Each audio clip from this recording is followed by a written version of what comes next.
नमस्ते दोस्तों। हिंदी की सुरुचिपूर्ण और साहित्यिक कहानियों के चैनल में आपका स्वागत है। आज सुनिए प्रसिद्ध हिंदी लेखिका सुषमा मुनीन्द्र जी की लिखी हुई कहानी विलोम। सुषमा जी अपने सधे, सरल और सुलझे हुए लेखन की वजह से पाठकों में बहुत प्रिय हैं। तो आज सुनिए उनकी कहानी विलोम। आम तौर पर वे बेचैन रहते हैं। कुटुंब न्यायालय में चल रहे संबंध विच्छेद के मामले उन्हें और भी बेचैन कर देते हैं। उन्हें लगता है वे अब तक उस तरह बेचैन नहीं थे जिस तरह अब हो गए हैं। वे अपनी बेचैनी को न्यायाधीशी गरिमा, गंभीरता से ढांकते मूंदते रहे हैं और सोच पाना कठिन है उनके काले कोट, बैज मिश्रित न्यायाधीशी मुद्रा के भीतर एक आम आदमी मौजूद हो सकता है, अपनी भरी पूरी भावनाओं के साथ। वे अपना प्रत्येक काम नियत समय पर करते हैं, घर से ठीक समय पर कचहरी के लिए निकलते हैं। उन्हें देखकर ड्राइवर उनकी सेकंड हैंड स्लेटी फिएट का गेट खोल देता है। वे पिछली सीट पर बैठ जाते हैं, फिर ठीक समय पर कचहरी से घर के लिए चल पड़ते हैं। ड्राइवर उन्हें बंगले पहुंचा देता है। वे बंगले की बनावट में समा जाते हैं। ड्राइवर कार की चाबी निकालकर निर्धारित खूंटी में टांग कर लौटते हुए नमस्कार करता है। वे नमस्कार का जवाब देते हैं, नहीं भी देते। वे अपनी बेचैनी में लोक व्यवहार के प्रति सजग नहीं रह पाते हैं। ये जरूर है, बावजूद बेचैनी के फैसले पूरी सजगता से करते हैं। गवाह और साक्ष्य के साथ स्वविवेक का यथेष्ट इस्तेमाल कर वे जो फैसला देते हैं वो ठीक जान पड़ता है, असंतुष्ट पक्ष को नहीं भी जान पड़ता। तब वो पक्ष कहता है, जज साहब की मानसिक स्थिति ठीक नहीं रहती तो फैसला ठीक कैसे करेंगे। पत्नी मंदबुद्धि है, बेटी भी। बेटा स्वस्थ है जो बाहर पढ़ता है। दो पागलों के साथ रहते हुए जज साहब की मानसिक स्थिति कैसे ठीक रह सकती है। लोग आरोप लगाते हैं, पर सच ये है कि फैसला लिखते समय उनकी ज़िंदगी के तमाम दबाव और खिंचाव कुछ देर के लिए स्थगित हो जाते हैं और वे निष्पक्ष, त्रुटि रहित निर्णय कर पाते हैं। ये पहली बार है जब किसी प्रकरण ने उनकी बेचैनी बढ़ा दी है। वादी कह रहा था, सर, मैं 3 साल से इस सिरफिरी औरत के साथ रहने की कोशिश कर अब थक चुका हूँ। मैं अब इसके साथ रहा तो पागल हो जाऊँगा। पागल के साथ रहकर आदमी पागल ही तो होगा। उन्हें वादी का भाष्य, दलील कम, उन्हें दी जा रही चुनौती अधिक लगी। आप इन्हें पागल ना कहें, ये पागल नहीं है, थोड़ी सुस्त हैं। उन्होंने वादी से कहा। देखा प्रतिवादिनी को, और ठीक इसी क्षण प्रतिवादिनी ने न जाने किस भाव से उन्हें ताका। वे बेचैन हो गए। मनोकामना की दृष्टि से कितनी मिलती है ये दृष्टि। इस तरह की सरल, मासूम, निष्प्रह दृष्टि उन्हें सालती रही। उन्हें लगा इस मुकदमे का तार कहीं उनके अतीत से जुड़ रहा है। वे कुछ देर प्रतिवादिनी को देखते रहे। शायद कुछ कहेगी, पर वो पिछली पेशियों की तरह चुप थी। वादी ही बोला, ये जो भी है, मैं इसके साथ नहीं रह सकता।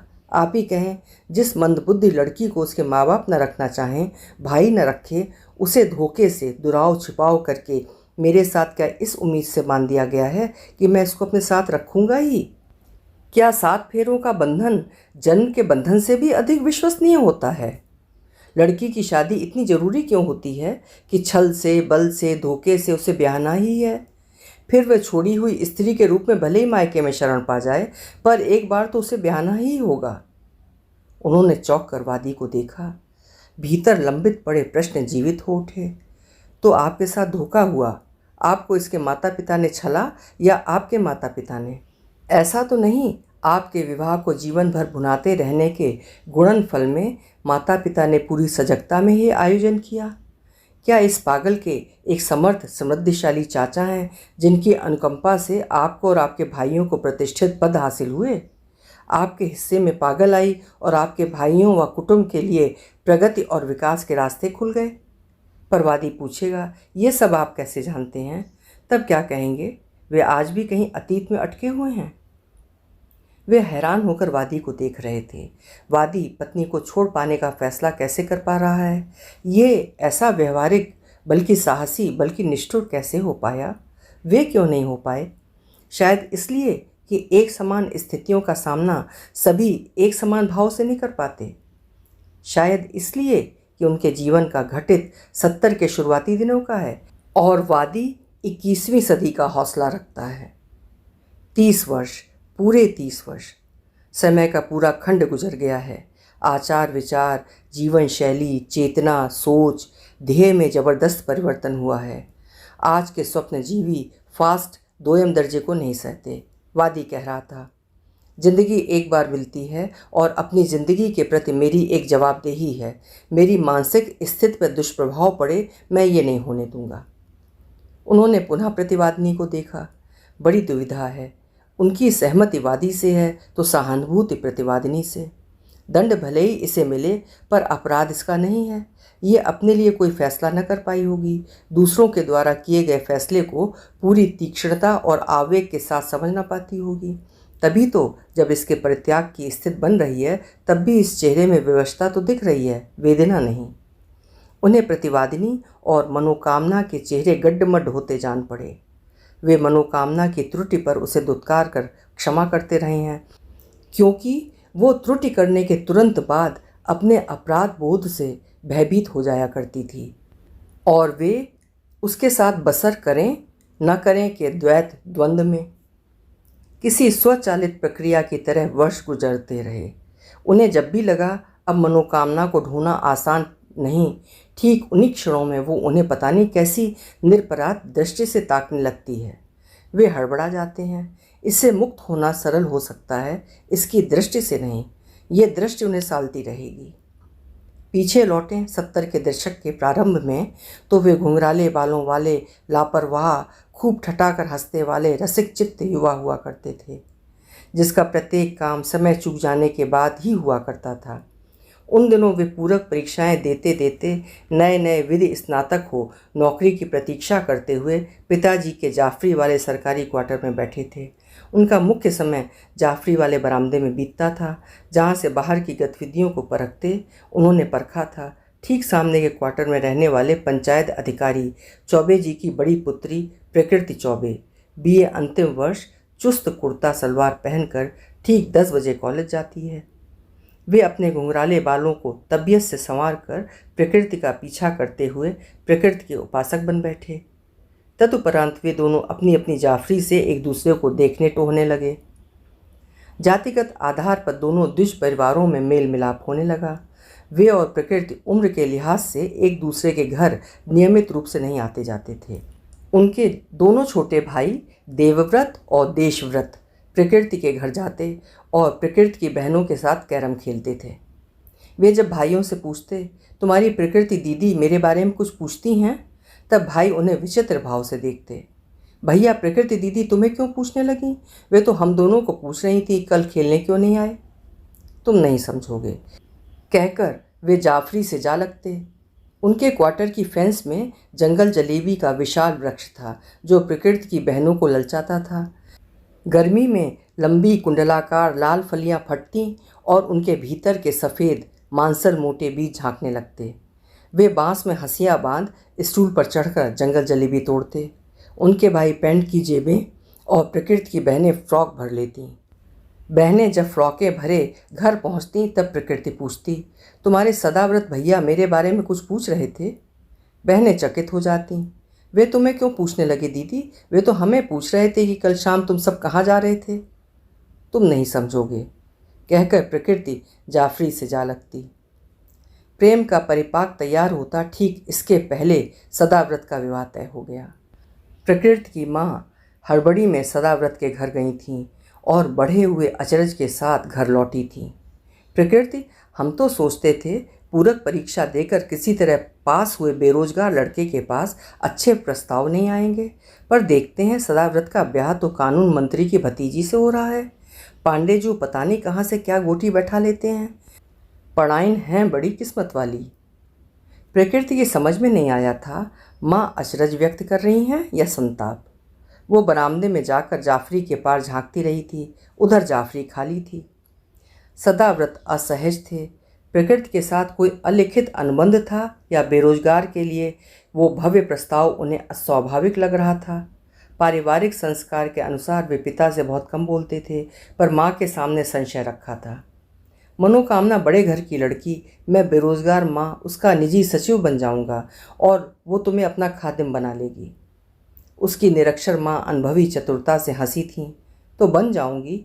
अरे सदा, मैं मनोकामना को देख आई हूँ, इतनी सीधी है कि उसकी माँ ठीक ही कह रही थी कि लड़की के मुंह में जुबान ही नहीं है। फोटो तुम देख चुके हो, लड़की सुंदर है, एमए है। सदा, तुम्हारा भाग्य उजागर होने जा रहा है, मजिस्ट्रेटी मिली समझो। अब उन्हें ठीक ठीक याद नहीं कि उन्होंने कैसा महसूस किया था। प्रकृति उपासना के चलते वे शायद अपने अनुमानित भाग्योदय पर पूरी तरह प्रसन्न और परितुष्ट नहीं हुए थे।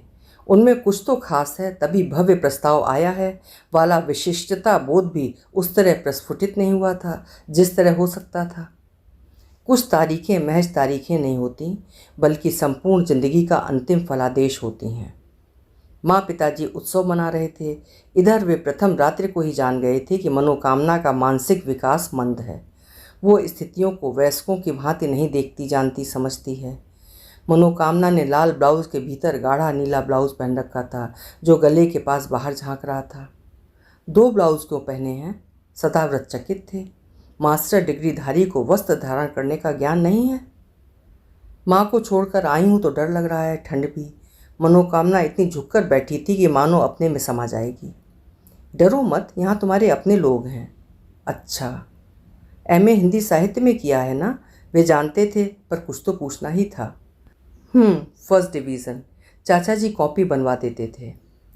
मनोकामना चुप रहे तो बहुत खूबसूरत है, बोलने लगे तो बहुत बेतुकी। फिर उनकी इच्छा नहीं हुई कुछ कहने पूछने की। सुबह रसोई में माँ चाय बना रही थीं और मनोकामना चाय की प्रतीक्षा में पीढ़े पर बैठी थी। वे इतने खिन्न और निराश थे कि उनकी कहने की इच्छा नहीं हुई कि माँ तुम चाय बना रही हो, और माँ तुमको इस जड़ बुद्धि में गुणों की खान दिखाई दे रही थी, तो अब तुम भुगतो इसको। मनोकामना को घर के अन्य सदस्यों की अपेक्षा देवव्रत और देशव्रत की संगत अनुकूल लगती थी और वो उनके साथ सहज अनुभव करती थी। देव, तुम्हारे भैया कहते हैं मैं उनके गले पड़ गई हूँ। मेरे लिए लड़कों की कमी नहीं थी। एक सेकंड लेफ्टिनेंट लड़का था, वो अड़ गया था, मुझसे ही शादी करेगा। पर चाचा जी को फौजी पसंद नहीं है। और मेरे जीजी के देवर से तो बात पक्की हो जाती, पर कुंडली नहीं मिली। और कहती हुई वो स्वतंत्र भाव से हंसती जा रही थी। उसका हंसना भिन्न होता था, जो उसकी अल्प मानसिक विकास को सूचित करता था। देवव्रत और देशव्रत को अपनी नई नई भाभी का साथ आनंद देता था। देवव्रत बोला, भाभी आपके आ जाने से घर में हंसी सुनाई दे जाती है, वरना इस घर में हंसना गुनाह हो जाता है। गजब है, अपने मुंह से हंसते हैं, किसी का क्या बिगाड़ते हैं। मनोकामना हतप्रभ थी। बहू की हंसी सुनकर माँ तमक कर सदाव्रत के कमरे में गईं। सदा, तुम सो रहे हो, उधर दुल्हन अट्टहास कर रही हैं। पिताजी का भी लिहाज नहीं। वे वेग से उठे थे। देव, तुम दोनों पढ़ते क्यों नहीं? और जी, तुम यहाँ गवारों जैसी ढिलढिला रही हो, जाओ कमरे में। मनोकामना ने कांप कर देवव्रत को देखा था। हाँ, यहाँ हंसना गुनाह है। फिर उसने मासूम कातर दृष्टि उन पर टिका दी थी। पता नहीं कैसी होती थी वो चितवन, जब वे उसके प्रति कठोर होते होते न हो पाते थे। लगने लगता था उनकी अपराधी ये नहीं बल्कि उनके माता पिता हैं। आज वे सोचते हैं तो पाते हैं, मनोकामना को स्वीकार करने के पीछे उसके प्रति कोई जवाबदेही नहीं, बल्कि माता पिता से बदला लेने की भावना अधिक प्रभावी थी। वे माता पिता को उनकी करतूत याद दिलाना चाहते थे कि आपने जो इस मंद बुद्धि लड़की को मुझ पर थोप कर सताया है, तो मानसिक प्रताड़ना से आप भी बच नहीं सकेंगे। और जब जब सोचा मनोकामना को अब नहीं सह सकेंगे, तब तब वो अजब आग्रही दृष्टि से उन्हें ताकने लगती थी। उसकी चितवन का सूनापन उनके भीतर उतर जाता। उन्हें लगता वे खुद को मजबूत कर लें तो स्थिति को चुनौती मानकर स्वीकार कर सकते हैं। उन्हें माँ का आचरण कपट भरा लगता था। मनोकामना के परिजन तमाम साधनों सौगातों से उसे पति गृह में स्थापित करने हेतु मानो प्रतिबद्ध थे। वे 30 त्योहारों में उपहार, मौसम के अनुसार अन्न, अचार, बड़ी, पापड़ भेजते रहते थे। माँ को इन सौगातों की बड़ी साथ रहती थी, किंतु बहू की मंद गतिविधि उदास करती थी। वे कोहनी तक हाथ जोड़कर प्रणाम की मुद्रा बनाकर कहती, जय हो, पूरी विदुषी है, न काम का सहूर है न सीखना चाहती है, सदा इसे कुछ सभ्यता सिखाओ। तुम क्यों नहीं सिखाती? बहू तुम्हारे पसंद की है। तुम क्यों नहीं सिखाओगे? तुम्हें उससे कोई परेशानी नहीं है? नहीं, सब ठीक है। वे माँ को इस दुविधा में डालकर कमरे में चले जाते। पीछे पीछे माँ का स्वर आता, सुंदरता में बूढ़ गया लड़का, दुल्हन गुड़ी ना हुई वरना हम लोगों को पूछता तक नहीं। वे मनोकामना को देखते कि माँ की मृदु वाणी सुन कैसा महसूस कर रही है, लेकिन वो प्रतिक्रिया विहीन दिखती। वो न परिस्थितियों पर विचार करती थी न प्रतिक्रिया व्यक्त करती थी। ये जो माँ की बातें सुन रही हो तुम्हें बुरी लगती हैं? नहीं, आपको बुरी लगती हैं? वो अक्सर पूछे गए प्रश्न को दोहरा देती थी और अपनी अबोधता में कई बार स्थिति को सरल बना देती थी। फिर मनोकामना के चाचा का महाप्रसाद उन्हें मजिस्ट्रेट पद के रूप में मिला। वे कभी सोच नहीं पाए थे उन जैसा औसत छात्र अधिकारी बनेगा। माँ और पिताजी ने जो कार्यक्रम बनाया था वो खूब सफल रहा। पिताजी से कहते माँ हुलस रही थी, मैं ना कहती थी सदाव्रत की बेरोजगारी की चिंता हमसे अधिक मनोकामना के चाचा कर रहे होंगे। देवव्रत और देशव्रत भी LLB कर लें तो वे भी जज ही पा जाएंगे। जैसे बहू के चाचा जी जीवन भर कानून मंत्री बने ही रहेंगे। न बने रहें पर उनका इतना प्रभाव तो रहेगा ही कि उनकी सिफारिश चलती रहे। माँ की उम्मीदें खाली नहीं गईं। बाद में देवव्रत और देशव्रत मजिस्ट्रेट बने और ये परिवार न्यायाधीशों का परिवार कहा जाने लगा। पहली पोस्टिंग पर सुदूर निमाड़ जाते हुए वे मनोकामना को साथ ले गए। माँ ने निषेध किया, सदाव्रत ये नहीं जाएगी, ना गृहस्थी संभाल सकती है ना तुम्हारी देखभाल कर सकती है। ये परदेश में तुम्हारे लिए मुसीबत बनेगी। माँ, ये सब तुम तब सोचती जब तुमने इसे मेरे लिए चुना था। अब तो इसके कारण जो भी नफ़ा नुकसान होगा मुझे सहना है। तुम कहो इसे किसके भरोसे छोड़ जाऊं? तुम्हें इसके मायके से आने वाले पदार्थ ही प्यारे हैं, बाकी तुम इसका जैसा मजाक बनाती हो वो मैं जानता हूँ। माँ रचना रचने लगी थी, तुम इल्ज़ाम लगाओ पर सदा हमने तुम्हारा भला देखा, जज बन गए वरना खाली बैठे रहते। तो सुनो माँ, इसीलिए मैं इसे उपेक्षित नहीं छोड़ सकता। वे परेशान थे। अल्प शिक्षित माँ सामाजिक तर्कों से किस तरह आशय बदल देती हैं। मनुष्य सदैव अपना ही बचाव करना क्यों चाहता है? उन्हें मालूम था मनोकामना के साथ अकेले रहते हुए अड़चनों का सामना करना पड़ेगा, पर इसके पहले उन्होंने ये सोचा नौकरी बड़ी मौके पर मिली है, अब भी खाली बैठे रहते तो न जाने क्या होता। और यही पुख्ता आधार था अड़चनों को आजमाते जाने का। जाने से पहले मनोकामना के माता पिता मिलने आए थे। सदाव्रत को दिलाया गया पद मानो मनोकामना को इस घर से जोड़े रखने की प्रतिश्रुति था। मनोकामना की माँ उनके कमरे में आकर उनसे कहने लगी थी, मनोकामना बहुत सीधी सरल लड़की है, कह लो इसे जमाने की हवा नहीं लगी, चतुराई नहीं जानती। हमें संतोष है इसे सीधा सरल घर परिवार मिला। ये तुमसे कभी कुछ नहीं मांगेगी, बस इसे डांटना फटकारना मत। गलती करे तो इसे प्रेम से समझा देना। तुमसे मेरी अर्ज है बेटा, इसका ख्याल रखना। कहते हुए मनोकामना की माँ रोने लगी थी। माँ को रोते देख मनोकामना भी रोने लगी थी। दोनों को रोते देख उनकी त्वचा में चुनचुनाहट होने लगी थी। मन में यही प्रश्न उठे थे जो वादी ने उनके सामने रखे थे। जिस मंदबुद्धि लड़की का दायित्व आप ना उठाएं, आपके लड़के ना उठाएं, उसका दायित्व पाणी ग्रहण के मंत्रों के दबाव में आकर मैं उठाऊंगा ही, ये विश्वास आपको क्यों है? और मैं ना उठाऊं तब क्या ये आपकी ही जिम्मेदारी नहीं हो जाएगी?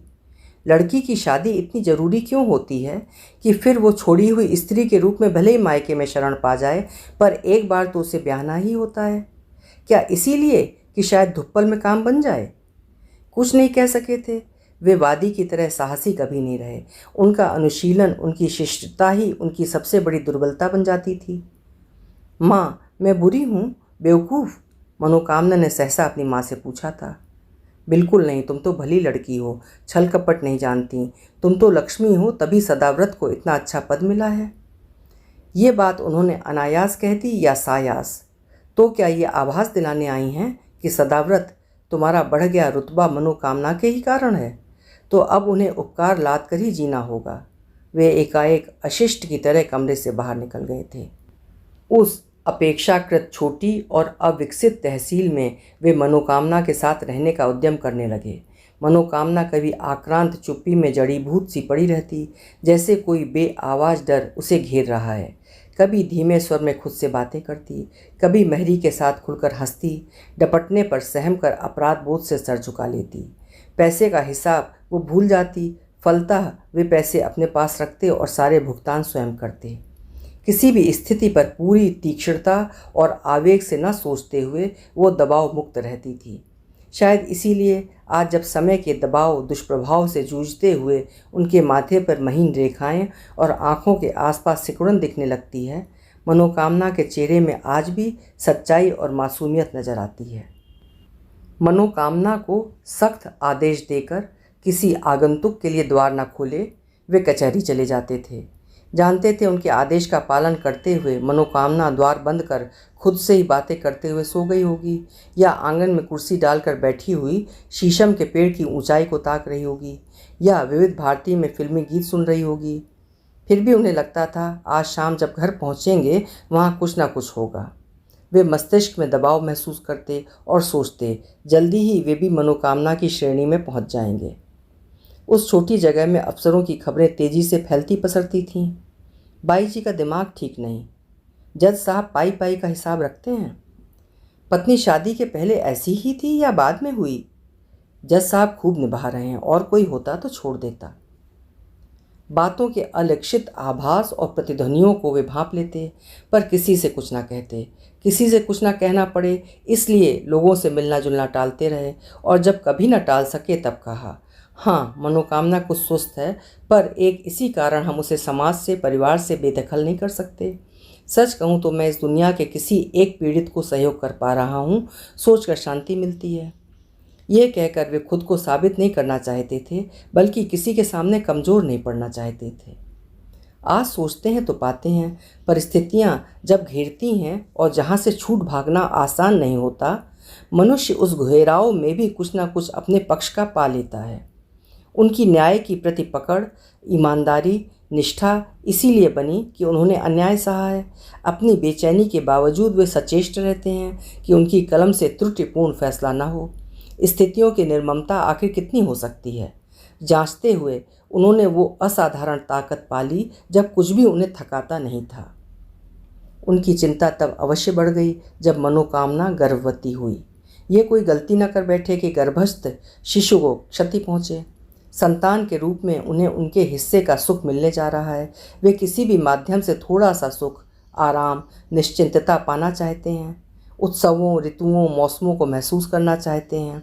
वे सुरक्षा कारणों से मनोकामना को उसकी माँ के पास छोड़ आए। ये समझदार होती तो अपना ध्यान रख पाती। सदाव्रत, तुमने इसे माँ के पास छोड़ा है, निश्चिंत रहो। मनोकामना की माँ उन्हें आश्वस्त करते हुए खुद आश्वस्त हो रही थीं। वे लौट रहे थे तब मनोकामना द्वार छेड़कर खड़ी हो गई थी। फिर कब आएंगे? मुझे छोड़ तो नहीं देंगे? वही चितवन थी जो उसे दोषमुक्त साबित करती थी। तो ये कुछ ऐसे आशय संदर्भ सुनती गुनती रही है, व्यापता रहा है अनजाना भय। नहीं, तुम अच्छी हो, अपना ध्यान रखना, मैं जल्दी आऊँगा। मनोकामना ने बच्ची को जन्म दिया था। वे छुट्टी लेकर आए थे। चिकित्सक से पूछा था, बच्ची मानसिक रूप से स्वस्थ होगी? हाँ हाँ, परेशान क्यों है? कुछ नहीं। वे बच्ची को देखकर लौट गए थे। जब बच्ची 6 माह की हो गई तब उसे और मनोकामना को साथ लेकर अपनी माँ के पास 1-2 दिन रहने की औपचारिकता कर अपने घर लौट गए थे। वापसी पर मनोकामना की माँ भेंट उपहार सजाने लगी थीं। वे अड़ गए। ये नहीं, कुछ भी नहीं, ना माँ के पास कुछ भेजें ना मेरे पास। आप कुछ देकर मुझे संकोच में डालेंगी, बल्कि मुझे बुरा लगेगा। देखिए, मैं नाराज़ नहीं हूँ, मुझे ये अच्छा नहीं लगता। बहू को खाली हाथ आया देख माँ को निराशा हुई। तो सदाव्रत, तुमने बहू को जचकी के लिए वहाँ रखा, हमसे अधिक भरोसा तुम्हें अपनी ससुराल वालों पर है। माँ, तुम भी देश दुनिया देखकर दुल्हन में कुछ चेत आया? भगवान ने बच्चा भी दे दिया, कैसे पालेगी? मैं पालूंगा। अब ना मैं जिम्मेदारी से डरता हूँ, ना सोचता हूँ आगे क्या होगा। मुझे प्रत्येक आने वाले दिन पर भरोसा नहीं है। फिर भी मैं पता नहीं किस भरोसे पर रातों को गहरी नींद सोता हूँ और दिन भर दुरुस्त बना रहता हूँ। देख रही हूँ दुल्हन खाली हाथ आई है। अब उनकी दुलारी यहाँ नहीं रहती तो यहाँ कुछ क्यों भेजें, वहीं भेजते होंगे। दामाद प्रसन्न रहे, पगलिया का आदर किए रहे, बस। माँ के संताप पर उन्हें विद्रूप किस्म का आनंद मिल रहा था। वे तो बहुत दे रहे थे, मैं ही नहीं लाया। हे प्रभु! उनका संदेह सही निकला। बच्ची का मानसिक विकास मंद था। ये उनकी अब तक की सबसे बड़ी हार थी। उनका किसी भी संभावना से विश्वास उठने लगा था। उनकी जिद थी, परिस्थितियों को पीठ नहीं दिखाएंगे, ना ही खुद को कमज़ोर साबित होने देंगे। पर अंततः वे मनुष्य थे। मनोकामना, सब तुम्हारे कारण। क्या हुआ? स्तुति बेवकूफ़ है तुम्हारी तरह, उन्होंने शायद पूरा बल लगाकर विकराल भाव से कहा था। मनोकामना कांपकर तेज स्वर में रोने लगी। चुप रहो वरना। वे हिंस भाव से उसका गला दबाने लगे थे। तुम्हारा मर जाना बेहतर। इस घर में कोई कैजुअलिटी क्यों नहीं हो जाती? मनोकामना की चीख पुकार सुनकर आसपास के बंगलों से लोग जुट गए। बाहर से आता शोर सुन उनकी नृशंस पकड़ ढीली पड़ गई। ओह ओह, क्या अपराधियों के चेहरे देखते, बयान सुनते उनमें भी आपराधिक वृत्ति आ गई है। इस क्षण क्या हो जाता? इस क्षण के बाद क्या क्या होता? उनकी पकड़ से मुक्त हो मनोकामना घिसटती लड़खड़ाती हुई गैलरी में जाकर धसक कर बैठ गई और तेज स्वर में रोती रही। उन्होंने बरामदे के बंद द्वार से कहा था, जाइए आप लोग, यहाँ तमाशा नहीं हो रहा है। उफान अपनी हद पर पहुँच कर बैठने लगता है, और ये शायद उनके उफान की हद थी। तूफान के तीव्रतम होकर फिर मंद पड़ते हुए थम जाने की स्वाभाविक प्रक्रिया थी। उस क्षण उनके भीतर का विद्रोह, विलोम, विक्षोभ एक बारगी बाहर आ गया। वे तूफान गुजर जाने के बाद की शांति महसूस करते हुए अपने आप को हल्का, भारहीन, मुक्त पाने लगे। अनायास सोचने लगे, वे मनोकामना के साथ स्नेहपूर्ण व्यवहार न कर सकें तो विवेकपूर्ण व्यवहार तो कर सकते हैं। लोगों को किस्से गढ़ने का मौका देना मूर्खता ही होगी। हाँ, ये बोधिसत्व उन्हें अपनी उस दिन की नृशंसता और लज्जा से मिला। वो अपनी बढ़ गई जिम्मेदारियों को संपादित करने में लग गए। मनोकामना स्तुति की देखभाल करती थी, पर सही अर्थों में उसकी देखभाल उन्होंने की। रातों को मनोकामना बेसुध सोई रहती, तब वे स्तुति को कंधे से चिपकाकर थपकते हुए टहलते, दूध गर्म करके पिलाते। वे प्रत्येक काम के अभ्यासी होते गए और उन्हें काम में आनंद आने लगा। वे पूरी ईमानदारी बरतते रहे, परिवार के प्रति, न्यायालय के प्रति। ईमानदारी का फलादेश उन्हें याचित पुत्र सत्यव्रत के रूप में मिला। उन्हें लगा था सत्यव्रत ठीक समय पर उनके जीवन में आया है, वरना वे धैर्य खो देते। मनोकामना उन्हें पहली बार पूरे रूप में अच्छी लगी थी। ये जैसी भी है, पर पूर्णतः स्वस्थ, सुंदर, तंदुरुस्त बच्चा इसी ने दिया है। मनोकामना, तुम अच्छी हो? आप अच्छे हैं? उन्हें प्रसन्न देखकर वो पुलकित हो उठती थी। स्तुति स्कूल जाती थी, कक्षा भी पास करती रही। शिक्षकों पर उसके पद का प्रभाव पड़ता था, वे उसका उपचार भी कराते रहे, पर यह दबाव निरंतर बना रहता कि स्तुति का क्या होगा। वे अवसाद से घिर जाते।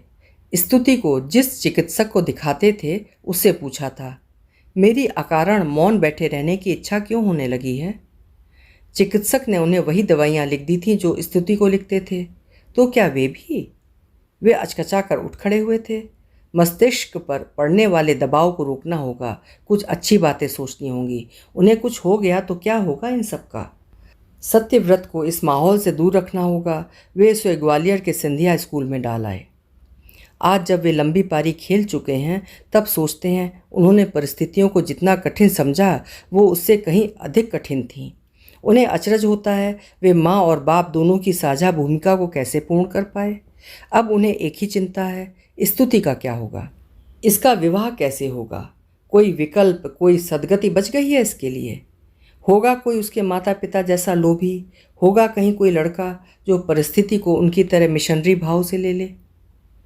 पर तब से अब लंबा समय गुजर गया है, 30 वर्ष का लंबा समय। आज की युवा पीढ़ी को तो सब कुछ अच्छा और मोहक चाहिए। परी कथाओं की तरह उनके जीवन में कमतर, कमज़ोर के लिए जगह नहीं है। वे सत्यव्रत को आज के समय के युवाओं का प्रतिनिधि मान पूछने लगे। सत्य, तुम शादी करते समय लड़की में क्या देखोगे? पिता से मैत्री संबंध होने से सत्यव्रत आह्लादित होते हुए बोला, पापा, मुझे तो टॉप क्लास लड़की चाहिए। 5 फुट 5 इंच, सुंदर मीठी आवाज़, वेल क्वालिफाइड हो, जॉब करती हो तो बेहतर होगा। पापा, जब आपका क्राइटेरिया दहेज नहीं है, तब मुझ जैसे परफेक्ट लड़के को परफेक्ट लड़की तो मिलनी चाहिए ना। तो आज के युवाओं की परिकल्पना ये है, तब स्तुति को कौन अपनाएगा? बेटा, तुम्हारी बातें मुझे डराती हैं। आज के लड़कों के सपने बहुत बड़े हैं। मुझे स्तुति की चिंता होती है। पापा, फ्रैंकली कहूँ तो कोई लायक लड़का स्तुति को नहीं अपनाएगा और हम उसे किसी अरे गहरे के साथ बांध नहीं देंगे। पापा, आप ही कहें, अब आप जैसा इंसान कहाँ मिलेगा जो आप और मैं कोशिश करेंगे स्तुति के लिए कुछ अच्छा कर सकें।